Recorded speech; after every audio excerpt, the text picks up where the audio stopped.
Assalamualaikum warahmatullahi wabarakatuh, teman-teman. Kita kembali lagi di channel Never Ending Aglonema. Semoga teman-teman dalam keadaan sehat semuanya. Teman-teman, dalam kesempatan ini kita akan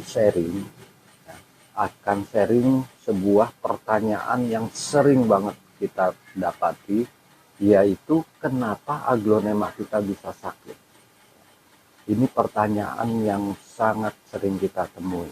Kenapa aglonema saya bisa sakit? Ya. Kita akan sharing sama-sama. Kita akan lanjut setelah intro ini, teman.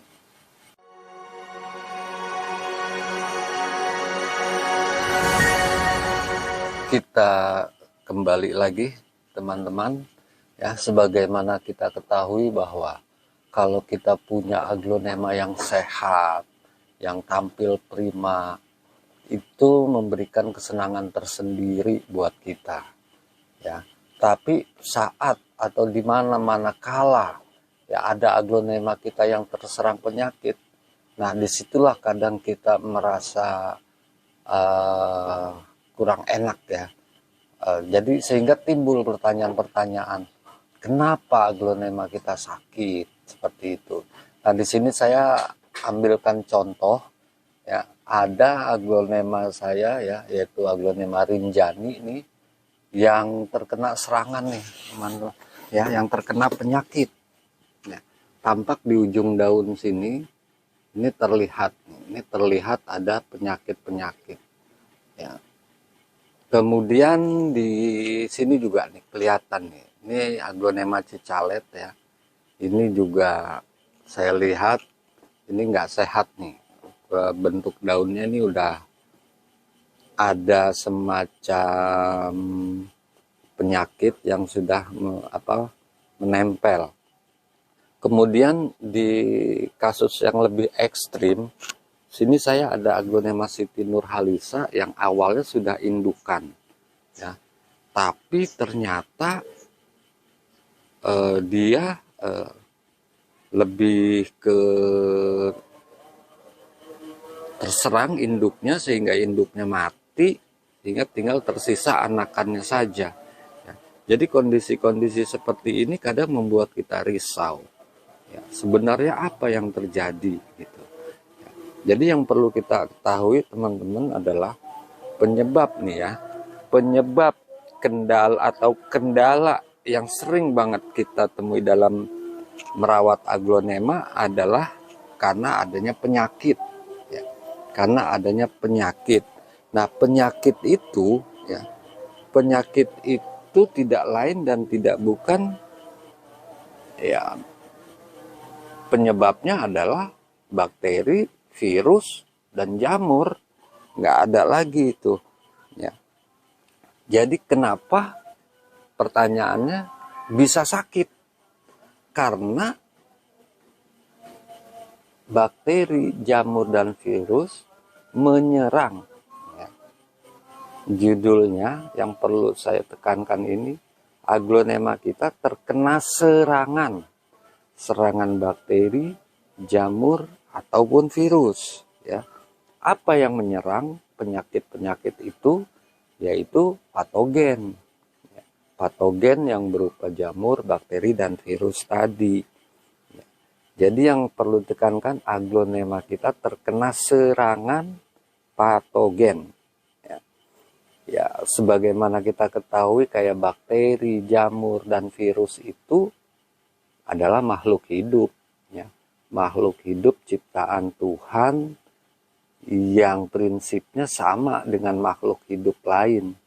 Mereka juga ingin hidup. Seperti kita juga pengen hidup. Seperti binatang, hewan, tanaman-tanaman lain yang sifatnya makhluk hidup. Patogen pun adalah makhluk hidup yang ingin hidup. Nah, hidupnya si jamur, bakteri, dan patogen ini, dia adalah dengan cara menempel. Ya.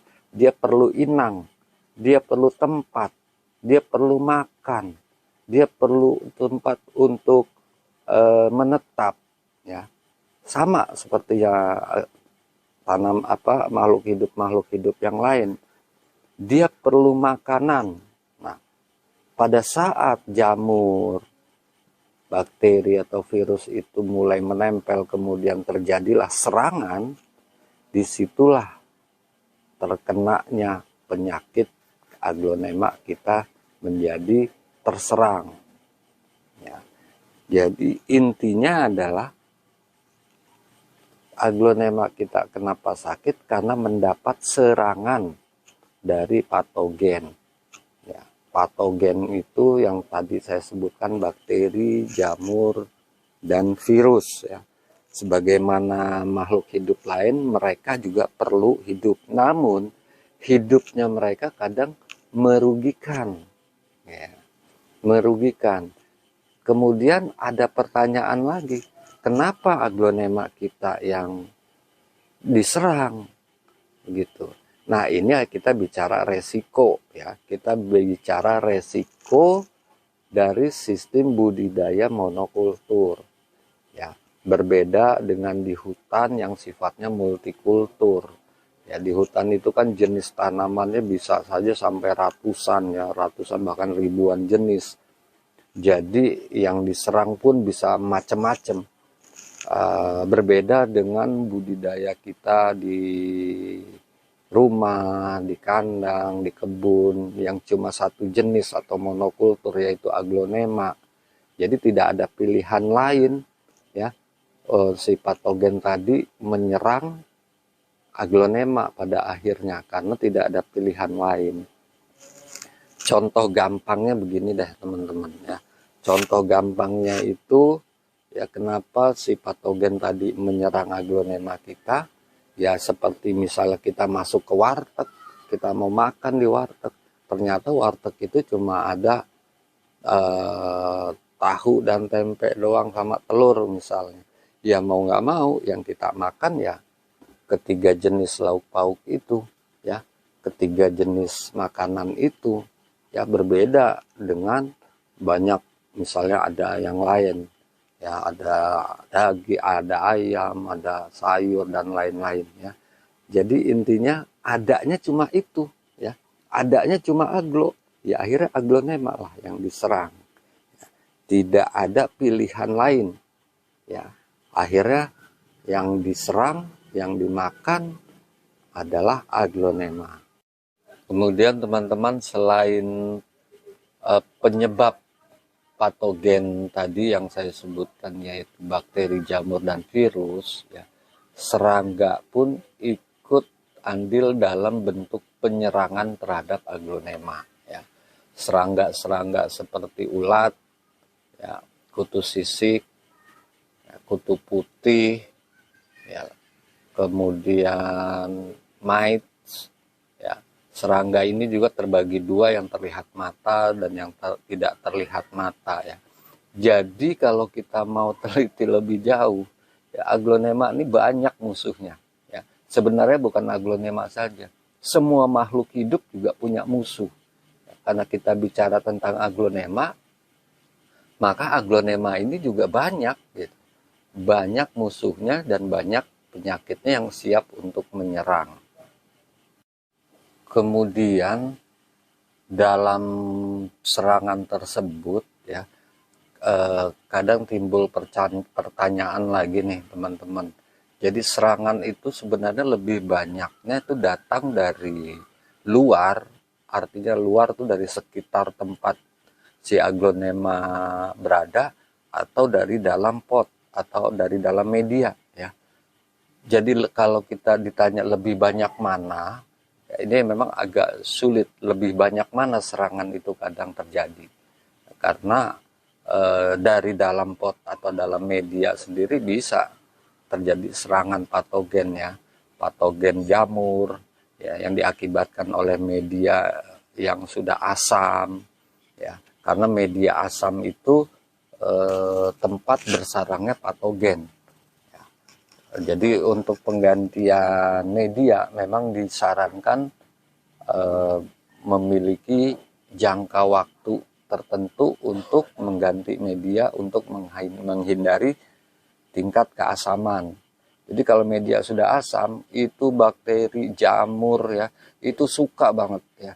Akibatnya apa? Karena sifatnya menyerang, dia akan menyerang akar, dia akan menyerang batang, sehingga menjadi busuk akar dan lain-lain. Ya. Sebagaimana yang kita ketahui bahwa patogen sifatnya adalah merugikan atau merusak. Ya. Bagaimana dengan kondisi di luar media atau di luar pot, ya, di luar media tanam, itu juga banyak terjadi serangan-serangan, ya, serangan yang memang berasal dari lingkungan yang tidak bersih, ya, atau juga bahkan dari kita sendiri nih yang dari mana-mana, ya, kita kadang membawa jamur dari pakaian, dari tangan, ya, kemudian kita mendekati aglonema kita, gitu. Jadi kadang juga spora-spora dari luar yang nempel di baju, kemudian pada saat kita ada di kebun, akhirnya spora itu terbawa angin dan menempel juga bisa saja. Makanya di beberapa nursery, kalau kita datangi itu suka ada tulisan mohon untuk tidak memegang daun. Itu si owner atau si pemilik nursery itu bukannya pelit, bukannya nggak mau dipegang dan lain-lain, itu demi menjaga, ya, demi menjaga kesehatan si aglonema itu tersendiri. Karena kan nggak tahu ya pengunjung itu awalnya dari mana, tingkat kebersihannya bagaimana. Jadi wajar saja kalau bagi kita yang mengerti, jika kita melihat ada tulisan mohon untuk tidak pegang daun, salah satunya itu yaitu untuk menghindari kontak, ya, menghindari kontak aglonema dengan jamur yang dibawa oleh pengunjung atau bakteri dan virus dan lain-lain seperti itu. Jadi kalau ditanya serangan itu lebih banyak dari dalam media atau dari luar media, ya kita nggak bisa lihat ya.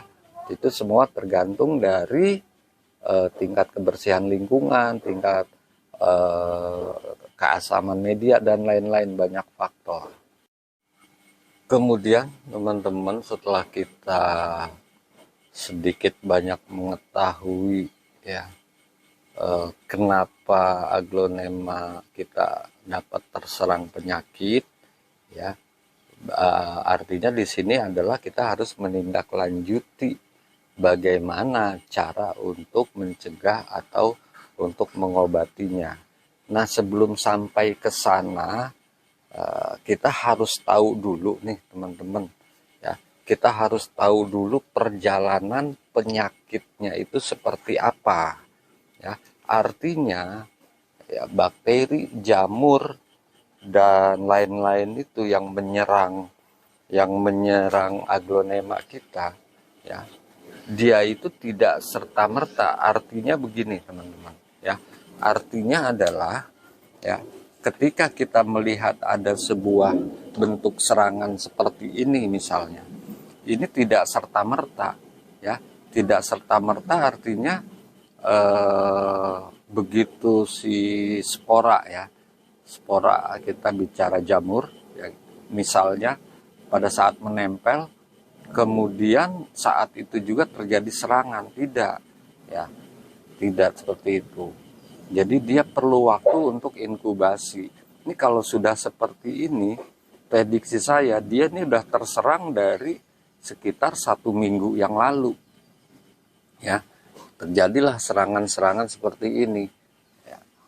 Ini udah sebenarnya dia udah terpapar dari sejak 1 minggu atau paling sebentar 3 hari sampai 1 minggu lebih sebelumnya sudah terserang. Jadi pada saat gejala awal memang nggak kelihatan gitu, ya, karena sifatnya jamur itu kan perlu waktu untuk inkubasi, perlu waktu untuk menyerang, tidak serta merta pada saat tertular kemudian langsung terjadi ini. Ya, ini kejadian ini, ya, ini sudah artinya sudah 1 minggu lebih sebelumnya nih sudah kena serangan seperti itu. Jadi dia memang perlu waktu. Ya. seperti kita flu. Sebenarnya kita udah terpapar virus flu itu dari 3 hari yang lalu. Tapi di hari ketiga kita mulai terasa gejalanya. Jadi seperti itu, dia virus, jamur, bakteri pun demikian. Ya, sifat merusaknya itu dia perlu waktu untuk inkubasi, kemudian barulah terlihat akibatnya. Gejalanya nggak terlihat dari awal. Makanya kita sering melihat pada saat hari ini ya pohon ini nggak apa-apa, tiba-tiba besoknya lonyok seperti itu. Ya, bahkan dalam hitungan jam, misalnya malam kita lihat belum apa-apa, masih bagus gitu ya, daunnya masih bagus. Tiba-tiba ketika kita lihat malam masih bagus, paginya udah lonyot gitu. Nah, itu sebenarnya sudah terinfeksi sejak beberapa hari yang lalu. Jadi perjalanan penyakit itu memang seperti itu, tidak serta-merta langsung, tapi dia melalui sebuah proses waktu, sehingga pada saat sudah terpapar gejalanya bentuknya udah terlihat di hari-hari berikutnya. Langkah yang perlu diambil pertama kali dalam rangka mengendalikan, mencegah, meminimalisir perkembangan jamur, virus, dan bakteri adalah pertama kita bisa dengan memakai sistem kalender atau dengan jangka waktu tertentu yang sudah kita siapkan, yang sudah kita tetapkan ya, untuk menghindari berkembangnya jamur seperti itu. Terus ada cara lain juga, kapan waktunya kita harus memberikan pencegahan ataupun pengobatan adalah manakala kita sudah melihat ada gejala ya, ada gejala di salah satu aglonema kita nih teman-teman ya.